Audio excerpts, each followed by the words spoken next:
Well, hello there, YouTube. This is Mr. Gibson Guy, and welcome to my channel. Nice of you to be here.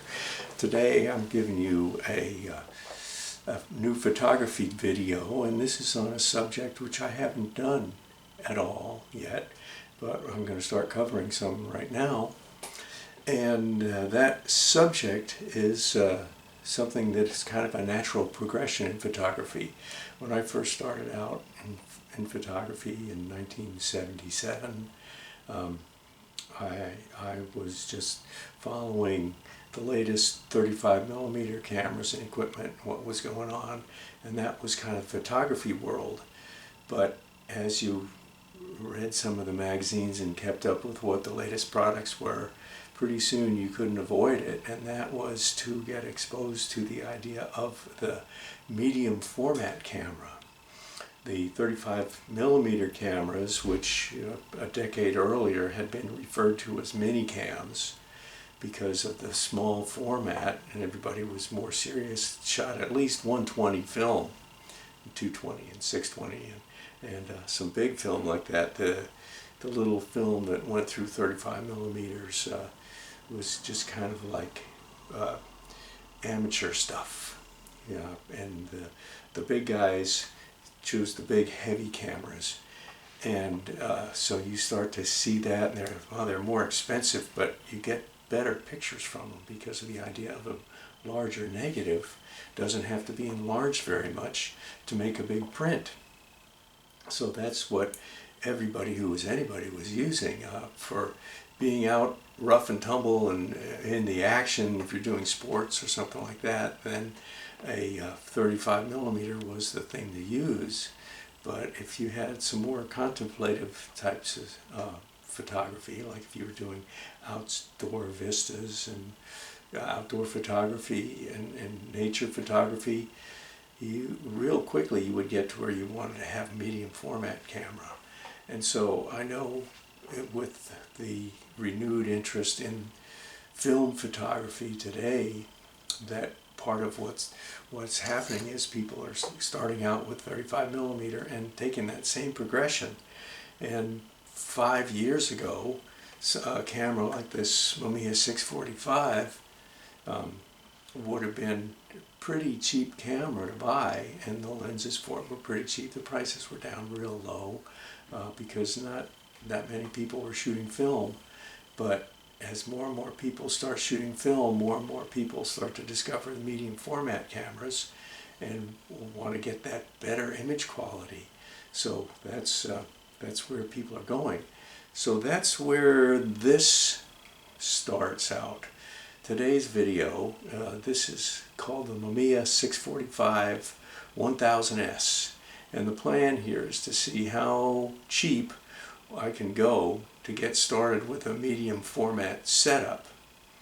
And after looking around for a while, I thought, you know what, I'm going to have to look on Mercari, because they sell more questionable stuff that's going to be cheaper, that people that advertise on eBay are not going to list it, because you can be afraid they get strikes against them, and so people are more careful with what they sell there. But I was trying to be as cheap as possible, so I started checking on Mercari, and sure enough, on Mercari I found the M645 1000S, which actually looks pretty good. It looks really good. It was I thought I was expecting it to be kind of ratty looking, but this is a nice camera. It's got, dents and things on it and stuff like that, but the appearance of it overall is really very nice. And I always wanted the Mamiya 645. I've had a couple of medium format cameras, but I never had the 645, and I always admired that because it's kind of like in between the 6x6 and 6x7s, and the 35mm kind of puts it in the middle. But so I paid $140 for this camera body with the Pentaprism. This is the PD Finder, by the way, which is really the best one to have. The PD Finder comes from silicone photodiode the light meter inside here, which are much more robust and sturdy and long-lasting than the old CDS cells, which the other ones have. There's a finder which is just a pentaprism, doesn't have a light meter in it. Then there is the CDS finder, which is the manual exposure control, and a CDS light meter built into the pentaprism. And then there is the PD prism, which is the more advanced, which has the silicon photodiodes instead of the cadmium sulfide meters. And then there's the auto exposure prism, which is supposed to be the fanciest one, but it doesn't have the silicon photodiodes. It has cadmium sulfide, which is the old not so good way of measuring your light. So the best meter is actually the PD finder, and this was not a 645J, not a 645, but the 645 1000S with the PD finder is kind of like the top of the line on all this stuff for these cameras came out first in 1975 and went from there. But so this was like all the top line stuff, and a price of $140. And I paid another $65 for this 210 millimeter f4 lens. All total, plus a battery and some shipping charges, and my total came to just under $220. Now, the telephoto lens, first of all, is less than ideal for this, and would normally have been my second, or more likely my third or fourth choice for a lens. But I figure I'm going to get some other lenses, but what I wanted to do was I wanted to start out really low so I can get out there and take pictures. And when I got it, I couldn't take pictures with it. It came out of this box. It looked really nice, but let's see, what did I say here? This bargain basement camera body was listed as having some problems, but the shutter would fire. The camera arrived with its film wind lever, but the lever was not attached to the camera. When I got it, it just came with it. It's up to me. And I had a lot of things to discover. One of the things was that there's several different film wind knobs and different attachment methods to them. So I had to find one that had something that would talk about this wind knob and show me how to do it. Because nothing happens on this if you don't have the wind knob. It holds up everything. And that's kind of the whole story with this camera. Like, I talked to you about the finders. You know what's kind of interesting? This kind of tells you the story. This right here is the shutter speed dial for the pentaprism. This over here is the shutter speed dial for the camera body. So you have shutter speed dial for the camera body, and if you're using any of the finders, that they will have a separate one. But you have to. This is just some of the stuff you have to get used to, is because of their design. They had to have one or two shutter speed knobs on it, and all this stuff. What happened? What I needed, photograph-wise, camera body-wise, film-wise, lens-wise, what I needed was still there. What I did not have was the background knowledge required to get this thing working. So I had to binge watch Mamiya 645 videos on YouTube with my trusty 645 at my side to familiarize myself with all the idiosyncrasies of this camera. One, you got to get a battery compartment open and then get the battery in the right way. They don't mark those batteries as to what's positive and negative, so you got to go and find it. And then finally, you can push the little red button over here, and the little green light over here will light up. I don't think you can see it because it's too bright in here, but yep, it does light up.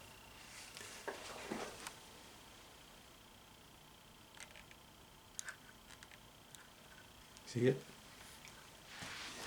That's just some of the stuff that you got to do to start getting this thing working. All right, so the way that, okay, push the red button. Then you want to learn how to get the film door open. And this is tricky too, because it looks like you slide this, but it doesn't slide. You have to push this down here, and then slide this, and then open the door opposite the way you're pushing on this. And when you do that, then you get to the film inserts. Well, you got to get to the film inserts because you can't do anything else until you take this out of here and you put it down on the lower side, because you got to have this here where it will turn the gears that run the frame counter. So I have this 120 insert. I'll put this here. By the way, you can also get a 220 insert, and if you want to, if you well, it depends on your camera. Some of these 645s, if you put in a roll of 120 film, they will count the first 15 exposures, and then they will tell you it's time to take it out. They won't let you make another exposure. Or some of the later models, they count to 16, which is how many exposures you have on a 120 roll in 645 format. So you have to trick it into letting you use your 16th frame, or else you're just not going to get it. The way this is set up right now, I haven't checked to see. It's got a little tiny, oh, it's an ASA window, a little tiny window over here where you read your exposure counter.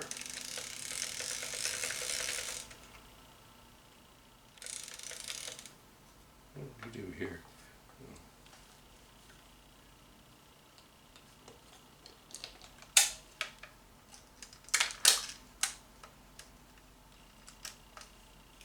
Clicked in.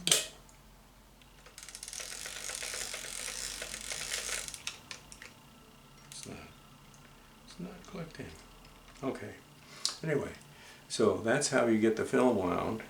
And let's see if this works now. This was working before. Nope. It's not working. Now it's working. Let's see. Yep, there it goes.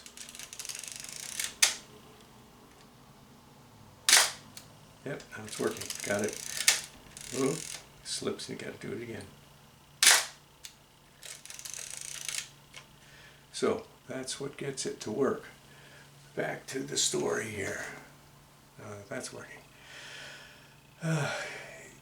Now the film counter can start counting, and the film winder can finally be twisted into place.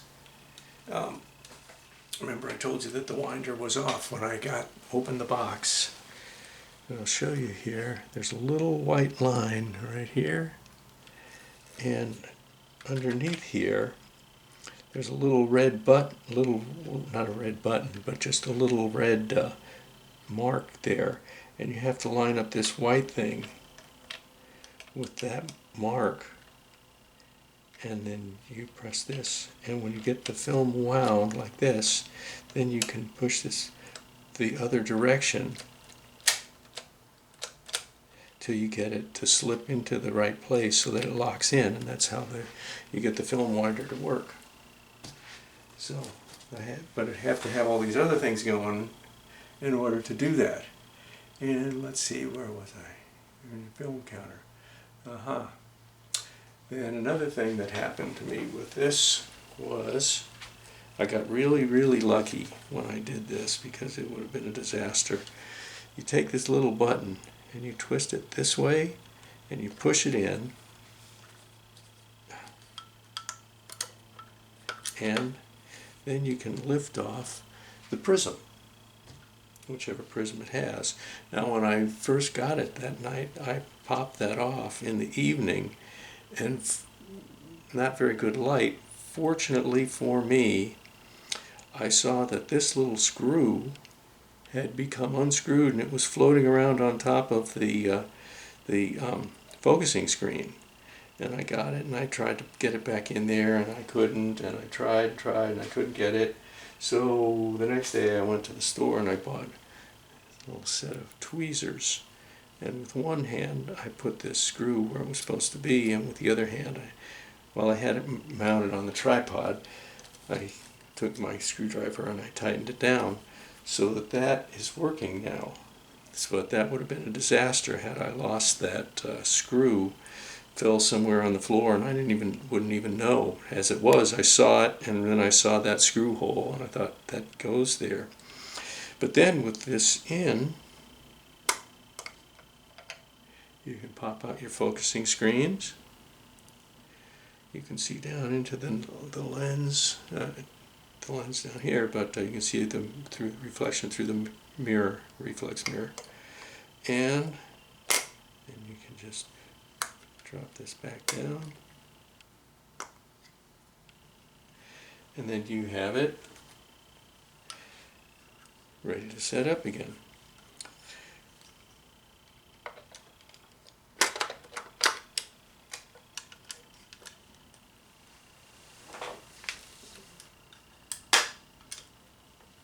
Alright, it's all set up and it's ready to take a picture and to wind the film. And everything's working right now. None of that was working right when I got it. Let's see, back to the notes here.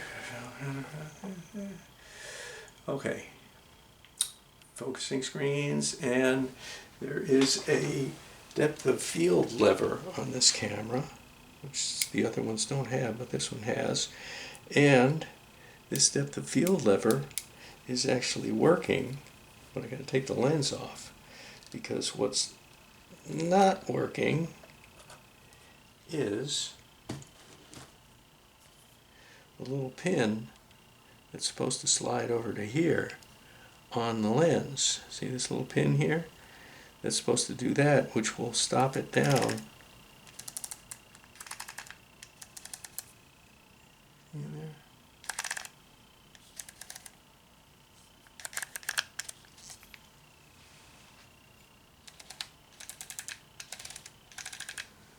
It's supposed to do that.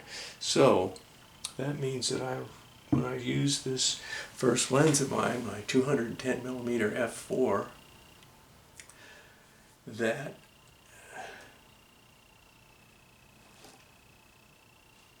I have to shoot it stopped down in order to make the exposure. And then, see if you can see this. Up here, under here it has this pin and saddle that sets the aperture setting to the brain for the exposure meter. So you can figure out your correct exposure. And it has that little pin and connection right there, just like the old Nikon F-mount that had those same things. A few other cameras use that still. Now, let's see. So let's finish up here. It's going to find the screw, depth of field lever, stuck. Alright. I'm not getting any lights from the meter inside so far, but with external metering, I can control the correct exposure. So this PD finder, which is the desirable one, it's got connectors back in the back there, and something is not making the connection because the LED's not going on in here, even though the battery check is saying that the battery is completely connected, but it's losing some up to here. So this is right now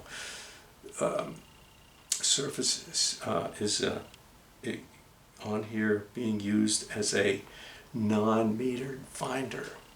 So I have to get a meter reading from another camera, from a light meter or something, and or do 2016 rule and set the exposure, the shutter speed, and the aperture that I wish to shoot a roll of film and see, test this thing out and see how it's working. And that's what I have to do now, is start looking around and finding some 120 film. And they're not going to find any around here where I live. There's no stores that carry that.